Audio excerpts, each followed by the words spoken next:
Qur'on ekanlar. Bu bitta so'ka. O'ningiski bormi kitobni. Mana bu haromini taniydiganlar bormi? Bu iflos chet elga borib, 1-2 so'm qo'li pul ko'rgandan keyin o'zini bozor tusarini bilmay qolganmi? Musulmonlar uchun qadrli bo'lgan Qur'on kitobni oyoq osti qilmoqda, so'kmoqda. Qo'pol qo'yayotganda peshob bilan bulg'ab tualetlarga, unitazlarga yirtib tashayapti, yoqib yuboryapti. Buni ota-onasini taniydiganlar bormi? Mana bu rasmi, mana bu videosi. Hozir to'liq videosini qo'yib beraman. Videorolikka maksimal darajada like bosib tarqatib qo'yinglar. Mahalladagilar ko'rsin, ota-onasi ko'rsin. Bu video murojaatim hattoki diniy idoralarga, mahalladagi agar tanisa bu kimdir, kommentariyaga yozib qoldirsin, bizga aloqaga chiqsin. Bunga zudlik bilan chora ko'rishimiz kerak. Yevropada bo'lsa Yevropada, Amerikada bo'lsa Amerikada. Hozirgi vaqtda bunga o'xshaydiganlar oramizda juda ham ko'payib ketmoqda. Sababi Qur'on kitobini oyoq osti qilmoqda. Bu iflosni, bu qilgan xatti-harakati siz u biz umumiy aytganda barcha musulmonlarga nisbatan haqoratamiz harakat hisoblanadi. Aka-ukalar, videoni tarqatib qo'yamiz, videoni oxirigacha ko'ring. Musulmonman deydigan inson menimcha erinmasdan videoga like bosib tarqatib tashlasa kerak. Videoni ko'ramiz. Daran, naxuy bilasiz. Bu Qur'on ekanlar. Bu bitta so'ka. O'ningiski bormi kitobni. O'ningiskini pidarazning bolasi kitob bilan musulmonlarning musur kitobi. Mana qo'y pidaraz, mana qo'y. Jumlat naxuy yurtib tashlaymiz so'ka.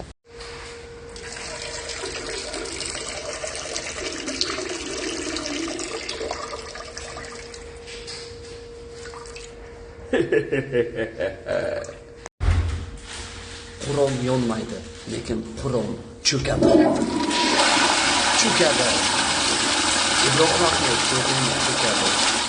Bilasiz, hozirgi vaqtda Rossiyada kurslar bir pasayib, bir ko'tarilib ketyapti.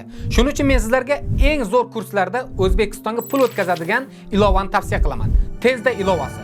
Bu ilova orqali sizlar Rossiyadan turib istalgan O'zbekistondagi Humo va Uzkartlarga bez komissiya pul o'tkazmasini amalga oshirsangiz bo'ladi. Bu ilovaning yana bir qulay tarafi shundaki, O'zbekistondan turib Rossiyadagi do'stlaringizni ham kartalariga pul o'tkazmalarini amalga oshirsangiz bo'ladi. Ilovani yuklab olish uchun App Store va Play Marketdan qidirishingiz mumkin. Silkasi kommentariyada turibdi. O'sha silkani ham bosib, bemalol telefoningizga yuklab oling va qiynalmasdan pul o'tkazmalarini amalga oshiring. Hurmatli obunachilar va kuzatuvchilar, videorolikni ko'rdingiz. Bilaman jahlingiz chiqayotganligini. Xuddi sizga o'xshab meni ham jahlim chiqdi.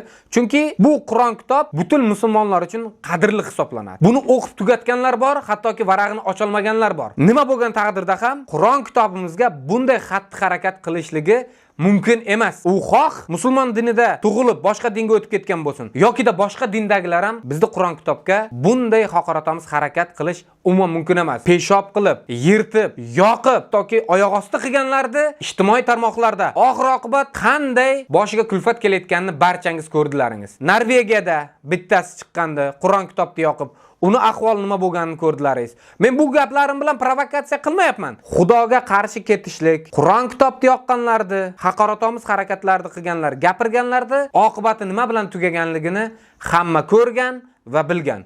Prosta eslatib o'tyapman. Agar bu video roligimni shu bola ko'rib turgan bo'lsa ham, kech bo'lmasdan o'zingni ayblaringni tan olgin, Allohdan kechirimingni so'ragin. Oramizdan bunga o'xshagan ifloslardan ko'p chiqqan, lekin ko'p o'tmasdan uzrini ham so'rab chiqqan. Nasib qilsa, kuch birlikda videorolik kengroq tarqataylik. Hali uzr so'rab chiqqan videoroligini ham keyingi sonlarimizda sizlarga qo'yib ko'rsatamiz. Bugungi videom shulardan iborat edi. Sog' bo'ling, salomat bo'ling. Kanaldan esa uzoqlashmang.